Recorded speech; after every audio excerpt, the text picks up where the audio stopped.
Hi everyone, and welcome to another episode of The Lopez Garden. Hello. Well, we've been out of making videos for a while. That's because there wasn't much to share.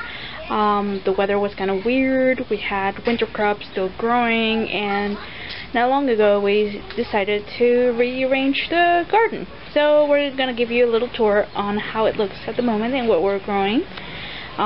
Summer weather kind of started last week because it was kind of cool, and then all of a sudden, the heat. And that's when we started growing 102 Fahrenheit. So, well, what you see here is some of our carrots. Left over from winter. Because, as we said, it was still cool. And then in these bowls, what do we have in these bowls? What do we have? Oh, and the planters? Mm-hmm. This is supposed to be Italian. Was it Big Italian? It just started flowering. A Big Italian what? Big Italian tomato. Okay. And it just started flowering. We were very concerned that we weren't going to have enough light. All the fence was filled with bushes, if you remember from previous videos, and now they're not. So now we get enough sun, and now we can grow some other stuff. So I think they call this tomato what? Jersey Devil? Is it? Well, the thing said Big Italian, but I don't know. We'll find out. Could be Jersey Devil also. And then what is this one? Are they both the same? No, that's a Indigo Rose. Indigo Rose tomato? Mm-hmm. Oh, did we grow that? Well, we grew a... Oh, yes, we grew... A lie. What we thought was Indigo Rose cherry tomato, but it wasn't, so we'll see if this time it is what they said it was. Yeah. Around it, what we have, basil. Basil, of course. You know, the Mediterranean or Italian basil, you know, your normal basil. Well, not normal, but the common one. We have the carrots, as we said.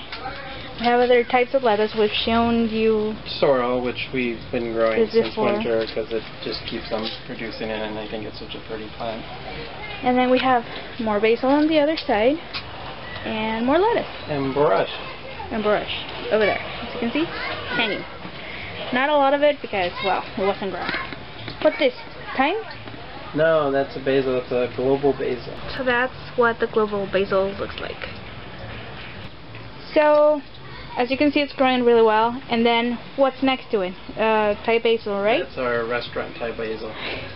So if you have leftover basil, technically you can root it. And we have a video. I think one of our first videos was how to root the Thai basil. And you can just follow that video, and then you can have your own plants, right? And the reason why we do that is that the varieties, at least that they sell here, is very small leafed. And it's a slightly different taste, but for some reason the ones that the restaurants can get, they get the large leaf basil, Thai basil, and that's why instead of buying plants, we actually start our own. So that's kind of cool. So that way, when you're home making something similar to what you're buying in the restaurant, where you have your own version of the Thai basil. And then what type of tomatoes are we growing here? Those are 100 sweet cherry tomatoes. Oh, and this we've shown you before because we grew it in another side of the front yard. We had other tomatoes here, but because the weather wasn't being hot enough and there wasn't enough sun, they weren't growing. So this is what we have for the moment. It seems to be growing fine considering that the summer weather is kind of like kicking in. And then we have, you know, borage, like we've mentioned in the past. It's a great companion plant, and it's delicious too. You can also eat it. So we have, well, you know, around. There's a better picture of the borage. More borage over there. Soon it's going to be flowering. So. And then I noticed you planted another tomato down there.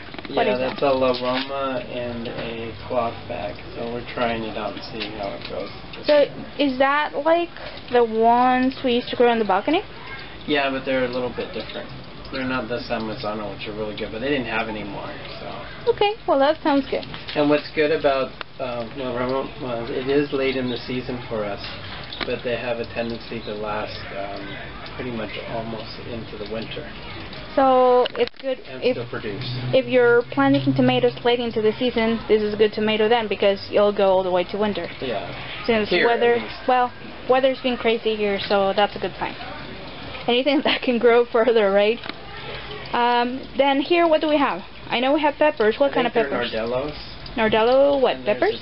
Nardello peppers, and then there's a gypsy purple that we got from Romania. And then there's also Marcani or something. There's a red Italian peppers. Okay. And I think there's a yellow in there too. So we have a yellow, a purple, and a red. And a red? Yeah. Oh, good. And then I see we have some herbs. So as you can see, we have cilantro. And all here as a companion plant. We've done this before. It usually works really good. And then we have, what is it, chives? Yes, Chinese chives. Which is also a good companion plant, right? Yes. And I think this one also helps, like, to repel some bugs. Like, it disguises your plants. The cabbage newters. And your fruit won't be as tasty because they think it's chives. So that's a good tactic. We cleared out this area and we planted some cucumbers. And these cucumbers are Japanese, which is doing very well for us this year. Market more, which we'll see how that does. It's usually the normal cucumber that we grow. And then Japanese again, because we like the Japanese. And we were growing cucumbers in the balcony. They were doing very good. So it's technically the sun. You know, here last year we didn't do well at all. Because basically we weren't getting sun. So it's very important to have sun when you have cucumbers. As you can see, all our herbs are gone at the moment. We have nothing because we have to make some repairs to the fence. But we do have the cucumbers since they're seasonal, and hopefully we'll have enough. They'll be gone by the time we have to fix the fence. And then we have cleared out the area where the Kaffir lime is as well. As you can see, there's nothing in there, but you planted some flowers, right? They call it an Indian Empress, which is a blue nasturtium, that blue leaf, and then it has red flowers. So that's going to be really cool. We'll definitely show that once that grows up, and probably in the fall. And why did you grow them? I mean, why are you planting them? Oh, well, the one thing, they're edible, and they're just very pretty. I know. Well, we used to have the blackberry here, if you remember. That didn't do very good last year. Same thing. It didn't have much sun. The weather was weird during the winter, and then, well, during the spring as well. But you planted something there. What's that? That is another Roma tomato. We'll see how it does. It's a Roma tomato? Yes. So it's the first time we actually plant tomatoes in this area. Yeah. So we'll see how that goes. Because still, you know, this gets quite a bit of sun, but at this time of the year the sun goes out really quickly, so we'll see. And then next to it, what do you have? What's that plant next to the tomato? Those are pepinillos. Pepinillos? Melon. Pepinillo melon? Oh, okay, cool. So I decided to try something different. We'll see how we like them. I heard that in the 1800s they actually were grown in San Diego. In this area? Cool. In this area, yeah. So we'll see how they do. They must be doing good if they grew them then. And then this is one of my gifts. Thank you, husband. This is a butterfly. What? The butterfly bush that is recovering from being planted. The reason why we got this is because we wanted to help promote the monarch butterflies around, because well, I don't know if you guys know, but it's a species that is it's an endangered species. And though I used to live in the East Coast, and you see butterflies every year immigrating, and it's such a beautiful thing, you rarely see these butterflies around here. So this is like, what, their favorite food? Yes. And well, it's one of the foods they can live off. It's a type of milkweed. And actually, we've seen lots of butterflies around this bush when it's in the big bookstore. So it definitely works. And actually earlier, I mean, it has like what, very few flowers. You can see those little dots. And I saw a monarch earlier today, so I was like, well, that was quick. And plus, I don't know how they know, but they know. So that's kind of cool. And then we have another pepinillo, right? Next. Pepinillo melon. Both sides. Mm-hmm. And that's what's going on. As you can see, we also flattened this area. It's just easier so it doesn't create that much damage to the fence, because, well, wood and water don't go really good. But we have our rose bushes still there, and then we have the Swiss chard. We're always going to have Swiss chard because it's one of our favorite greens. And I know there's a lot of people that don't like Swiss chard because it could be bitter, but ours ends up being really sweet because you add sea minerals mainly, yeah. And sea minerals help you, like if you have a fruit or a green that's kind of bitter, just add sea minerals. We've mentioned it before. It helps and improves the sweetness of your greens and fruits that you're growing. So same thing with the berries. If they're kind of like tart, just add sea minerals and they're going to be sweeter. So over here we have our peach tree that didn't give any fruit this year. As you can see, it's really started growing. It's right, kind of bushy, so that's good. Maybe next year. And then we have the cherries, didn't give fruit either, but hopefully next year. And then the banana, as you can tell, it's almost the same size, so it's quite tall. We had to move the banana, if you noticed, that it had leaves cut off and everything, so the banana I moved over just so that it would have more room and it wouldn't block out the cherry like it was before. Yeah, because it was, the sun wasn't getting to the cherry because of all the big leaves. But in a way it's kind of cool because you can see how tall it's grown since when we got it. And then we have some crops in the bottom, cover crops, right? So those are strawberries. We decided to add strawberries because they're a great cover crop. Plus, they're good. They're good to eat, and they're your favorite, right? Yeah. That's the truth. No, I'm joking. Well, it's good to have things that you can eat, and plus they have a double use. They're cover crops, so they're good to maintain the humidity in your soil. So and I've already had to transplant these 3 different times, so they're doing good. Now they're in their permanent home, so they should recover pretty quickly.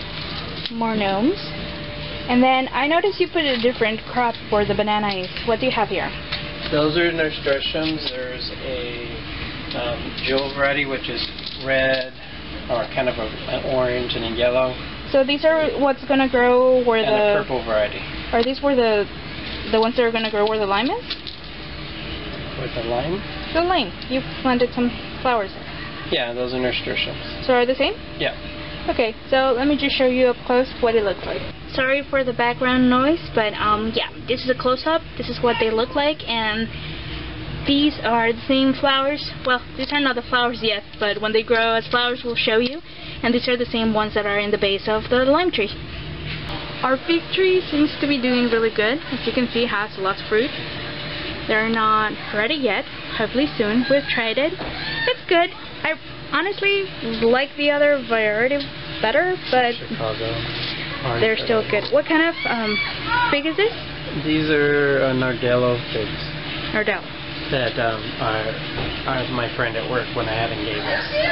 And the cool thing is that you can share with your family and friends just by cutting some cuttings.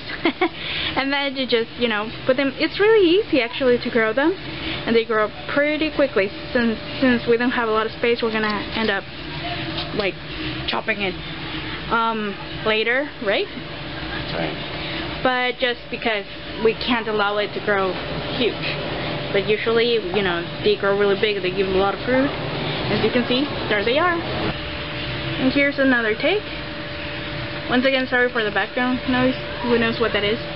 And then there's more figs here and here and here, and a lot of them. I'm gonna eat them all. So another plant we have here is Japanese eggplant, interplanted with Mexican oca. And this is the Yucca, which is not doing too good. And that actually looks like a little clover tree, but I guess the sun now is so intense, it affected it a little, right? Yeah, unfortunately. But why did you put them together? Is there a particular... I really thought that this would grow faster and it would shade out, so I'd give it some shade, and the Yucca could just grow out. It's still alive, I guess, so I guess that's a positive note. That's good. And then, what do we have here? I forgot what those are called. Muy mal. But this was my Santa Claus gift from, what, 4 years ago? It, I don't know the name either. Santa Claus didn't say. But, this flower... If I can't eat it, I forget it. You're funny. The bulb was out of the soil for a long time, and it never died. It's just like it goes dormant or something. Then if it reaches some humidity or water, starts growing. So we just planted it again, and it grows some beautiful flowers. I'll show you guys a picture just so you have an idea of what I'm talking about.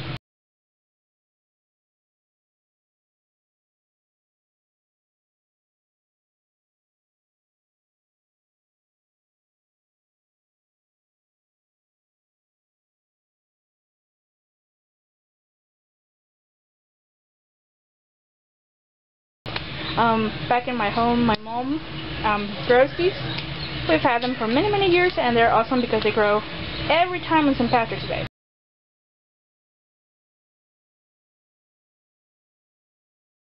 No other day, no before, not after, St. Patrick's. So that's really, really neat. On this side we have the mandarin tree. Didn't give any fruit or flowers this year, but you know, weather wasn't awesome.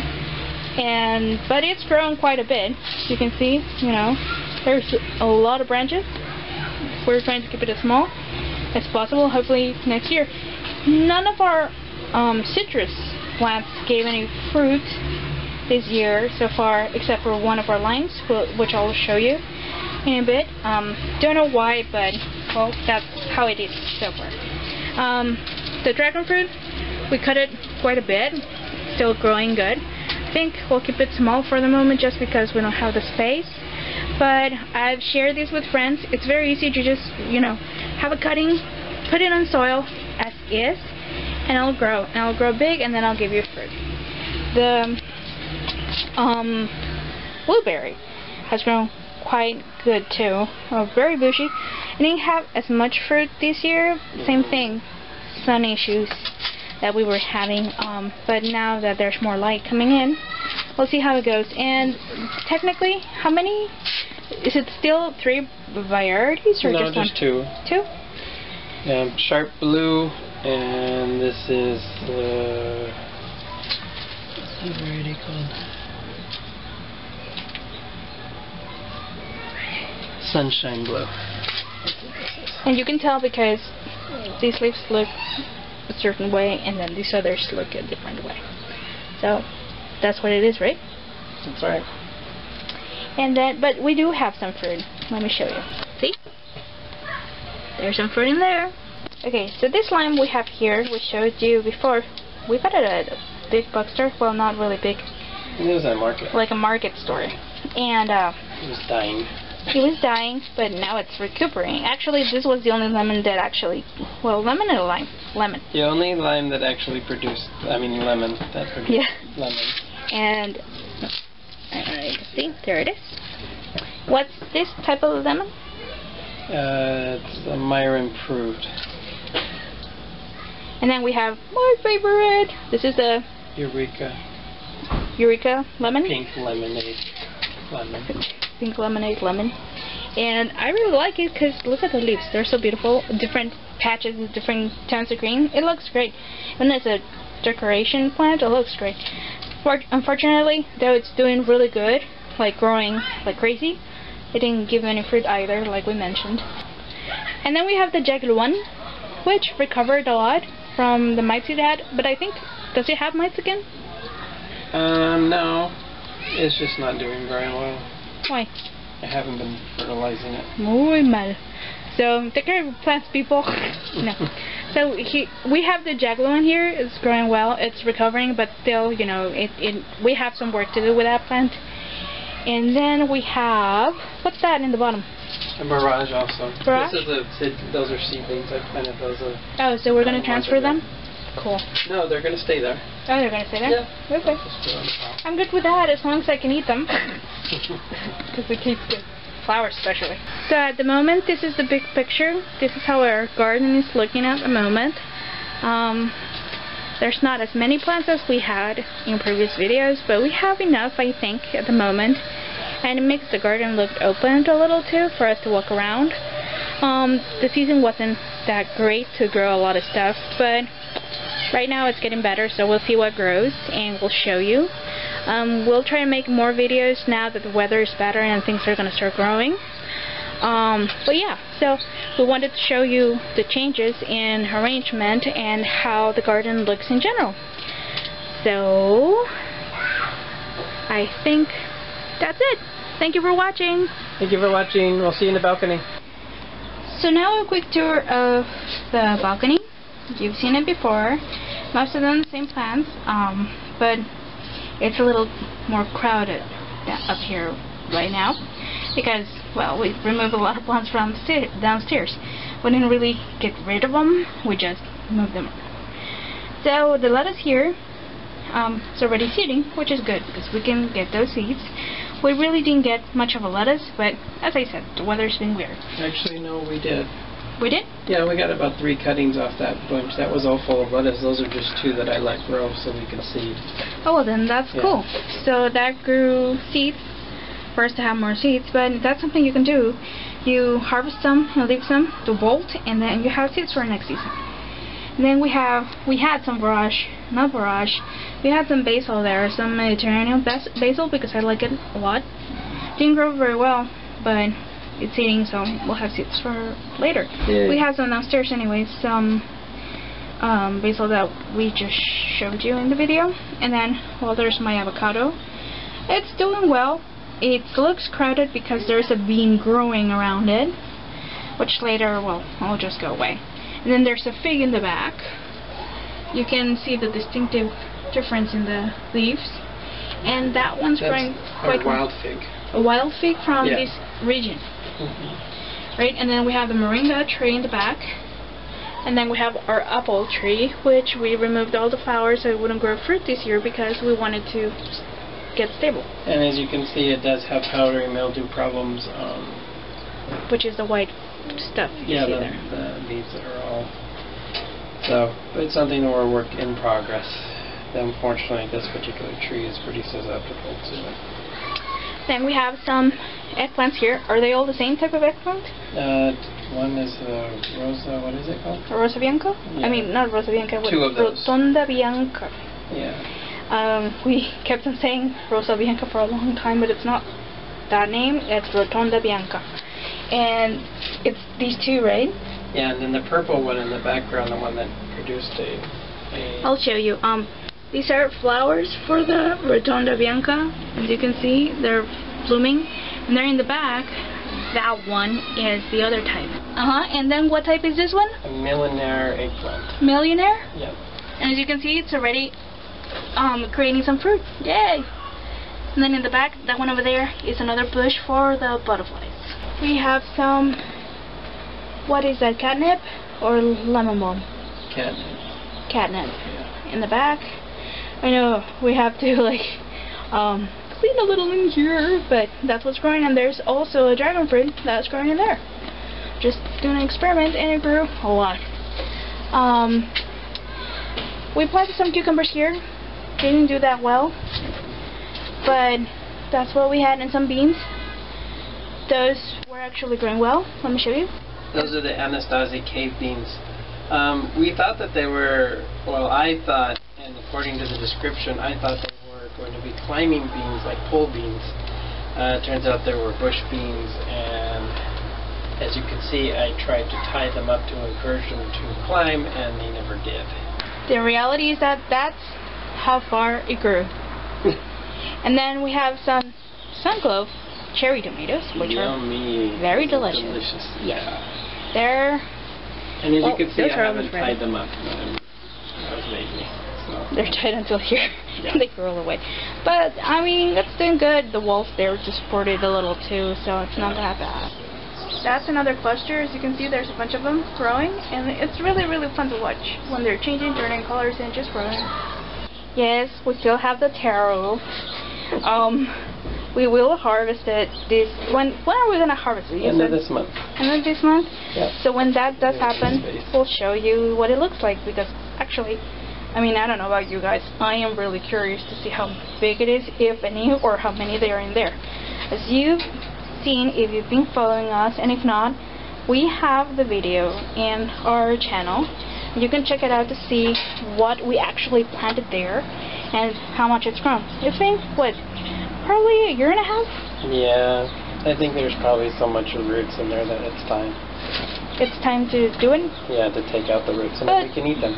We can see what's going on. And actually, you know, cooked, it tastes really good, almost like potatoes. So, yep. Well, it's the starch root, right? Starch, something. And then we have our other... our first Chicago. This is our first fig from last year, that little tiny thing that you saw. As you can see, it's gotten really big and it's got a fair amount of figs on it. And this one, I really, really like the flavor. I mean... So, and you cut it quite far, too. You cut it quite far during... what, winter, right? In winter, and knocked it down, yeah. Actually, you can see the branch there, and then it just, you know, really quickly, they just created so many other branches, and they're very thick. So, this is something really cool to have. And like I said, you just cut a branch and you can give it to someone and they have a picture too. So, sharing is caring, people.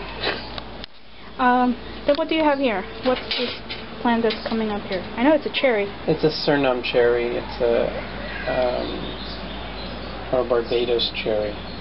I gave it to you for our anniversary. For anniversary. This is the second year.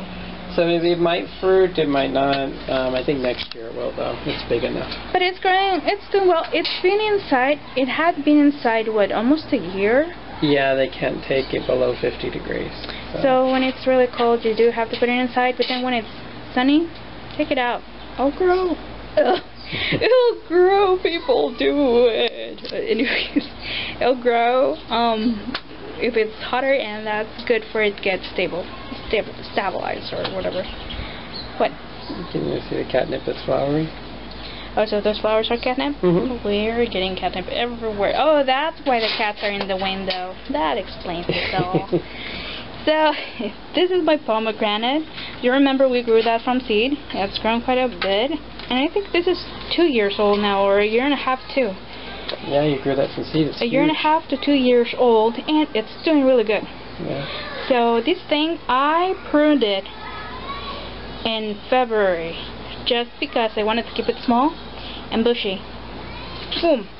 All of this is grown from February to today. Today is June 21st. Happy Father's Day to everyone that's out there that's a father. So yeah, look at all of that. So you can do it, you know. February, cut it off and I'll branch out. And then our pride of the season. All of this, those are our cucumbers. And with beans, pole beans. The Blue Lake? No. Which pole beans do we have there? Pole beans, this is the Trail of Tears pole beans. Again, these were just experiments I wanted to see. I think next year I'll probably just grow the green beans, but this is seed that we can have, you know. And we grew quite a bit. Let me show you. Let me get close. So we have some pots there. It's really interesting how they are like light green, almost like a grayish green, with a tone purple kind of like splatter. It looks kind of interesting. So we have pots all over, as you can see. They're probably, as husband was saying, not enough to eat because there are not that many pots, but enough to get as many seeds for next season. They're quite, you know, a big size. And they're kind of pricey, so. In the stores? Yeah.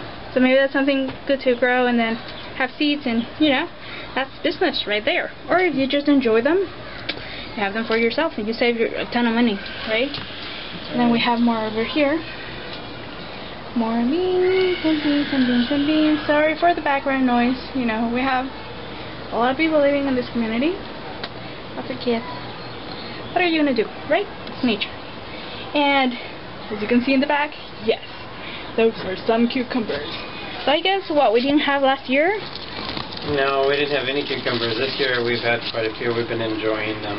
Yeah, and it's really good for this season, having lots and lots of and the cucumber Japanese salads. cucumbers are doing really well. What kind of cucumbers is then? They're Japanese. Oh, so yeah. Yeah.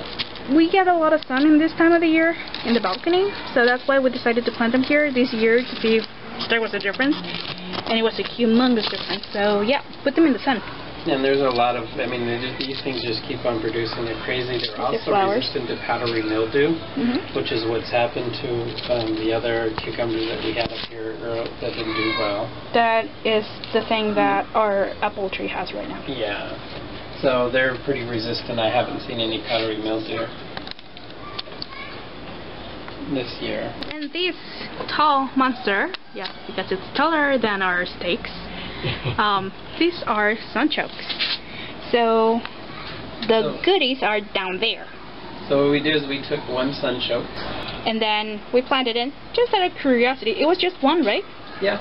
And from one, oh, that grew. And I think now it's pretty much full of the potato bag is what we're growing it out of, and it's full of sunchokes. Because you technically grow it as a potato. I don't know if they're the same family or not, but when we harvest this, we'll show you. Because a few years ago we were growing potatoes, we did good, but then next year we didn't. So we stopped doing it. It was just what we do basically is just we grow things to see what we can grow and what's easier and what we need to work on, and then we try new things. For later when we have our land, we know what we like, what we can grow, and how to grow those things. Delicious. Yeah, so we really like the sunchoke because it's like a potato but it tastes like artichokes. Right? That's right. And they're good when they're well cooked because they take longer than potatoes, so just keep that in mind. And then the cool thing is that while it's growing, it grows like a sunflower. That's why they're called sunchokes, because sunflower, and then you get the chokes flavors. So that's what we're growing here. And then we have an ice cream bean that I keep on calling vanilla ice cream, which is not, but I guess I just want vanilla ice cream. But it's growing really well, one of them. The other one is on the other side. And yeah, I guess all I really wanted was some sun. And then we have some lemon balm in the corner. Yay for lemon balm. Yeah, though it's kind of like grounded because it took over for a while. So it's grounded in that area, but it's doing really good. And though last year or last season it was attacked by cabbage loopers and whitefly, right now it seems to be doing fine. So up here we have a hanging what? It's a hanging basket. And what do we have inside? This is a flower called conchola. Conchola or consola? Yeah. I thought it was conchola. Okay, with a CH. Or million bells is the other name. I bought these and they're good for pollinators. So they attract beneficial pollinators? And hummingbirds. That's cool. And though in the video it might seem a ton of bluish, they're more like purplish, like towards the pink tone rather than the blue tone. Just the colors in the video don't look that good. But yeah, we encourage you guys to put flowers or to plant other beneficial, plants that attract beneficial insects, because in the long run it's gonna help you with your crops. We've had less whitefly this season than previous seasons. Less anything, really. Mostly. Yeah. No cabbage loopers, or very little. They die. A little bit damage, yeah. And technically all we have is a powdery mildew right now to worry about. Other than that, do it. And then in the background up here, this is the these are bee balm. We'll take more pictures when it flowers. It's going to be a little bit later in the season. Why do you have this up here? The bee balm. This bee balm is for bees, and it's also for hummingbirds. It'll be a pink flower, like a reddish pink. That's kind of cool. So we'll show you once it flowers.